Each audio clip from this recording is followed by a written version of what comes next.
So that's our offer. We believe it's a fair one, with advantages for both sides. Yes, well, we're prepared to consider your offer, Ms. Chan, if you can accept some conditions. And subject to consideration by the board. What are the conditions? Well, firstly, the price you're proposing, would that be variable depending on currency fluctuations? The issue is that we're in an unstable environment at the moment. The exchange rate could affect us negatively. Us too. True, but the problem is that we're tied to the US dollar. We could consider hedging against currency in both directions. That would be acceptable. Another problem we may have is that of supply. Our customers often need supply at short notice. If we do get large orders, we need to guarantee delivery, so we need to stockpile. The difficulty there is the capital outlay. How would you feel about a partial offset against our sales? You mean a loan? I suppose so. Would you be agreeable to a deferred payment? We can provide security, of course. I think that would be acceptable. Unfortunately, I would need to get board approval for it. Of course. Then I think we might have a deal. In principle. Time to celebrate.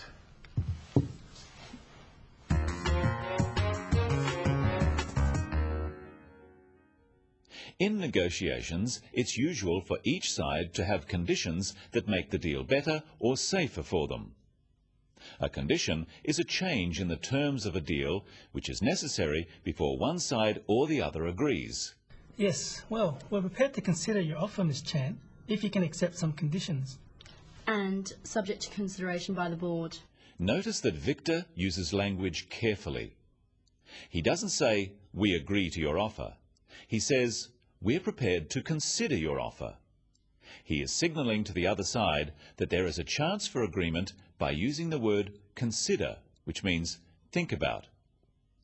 He then makes this conditional by saying, "if you can accept some conditions." In English, using the word if in this way is called a conditional. Victor is saying, "We can consider your offer if you can accept some conditions." One part of the sentence is conditional on or depending on the other. The negative is also true. If they can't accept the conditions, Victor can't consider the offer. Notice that Sue adds subject to consideration by the board. Subject to is another type of conditional phrase. She means we can agree if the board agrees. Subject to is a legal phrase meaning only if or only after. There are a number of expressions you can use when giving a condition. Try them after me. Subject to the board's agreement. Conditional on the board's agreement. Providing that the board agrees. As long as the board agrees. On condition that the board agrees. Let's look now at Victor's first condition. Well, firstly, the price you're proposing, would that be variable depending on currency fluctuations? The issue is that we're in an unstable environment at the moment. The exchange rate could affect us negatively.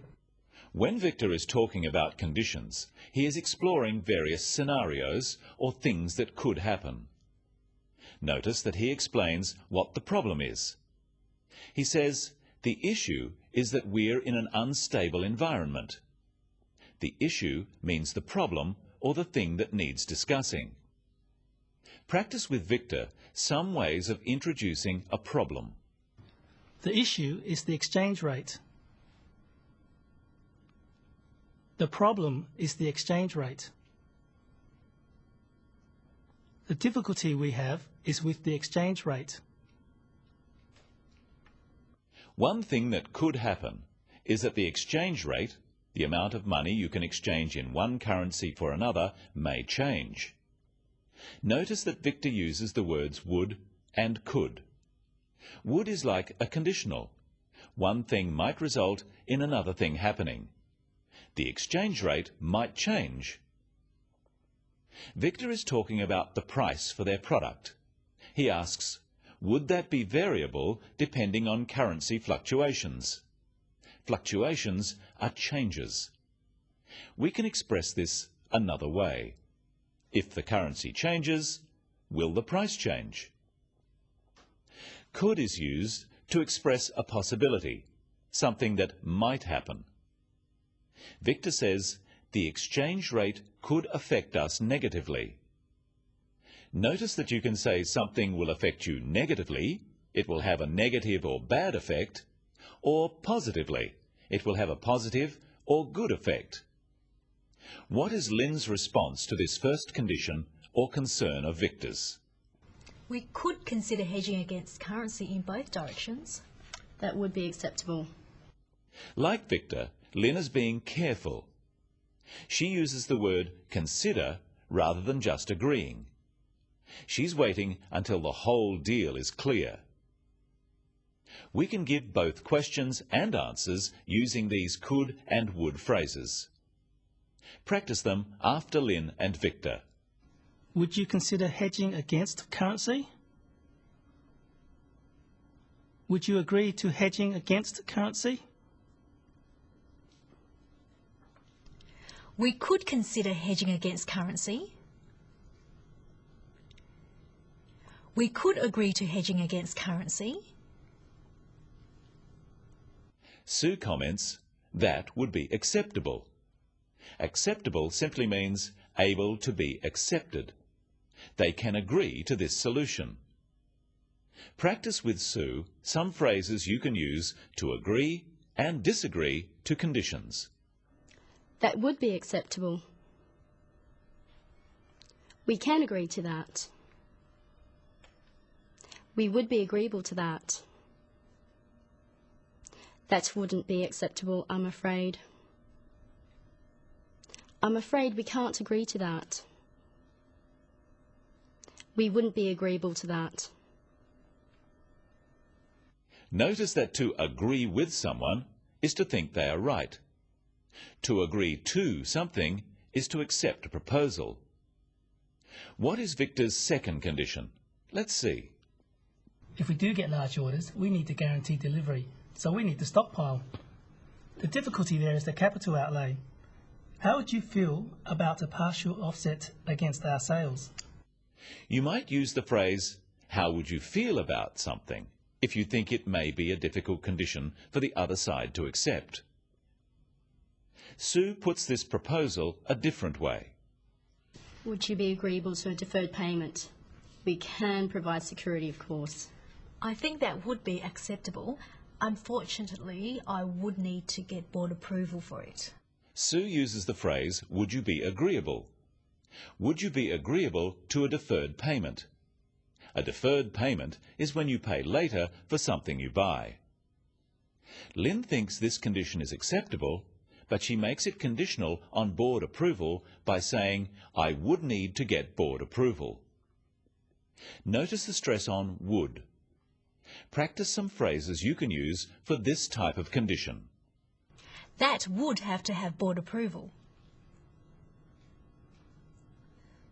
The board would need to approve that. That would be subject to board approval. Sometimes conditions depend on other conditions. One side might say, we agree to your condition if. So it's very important when negotiating to listen for words that signal a condition. Words like if, could, would, provided or providing, as long as, and subject to.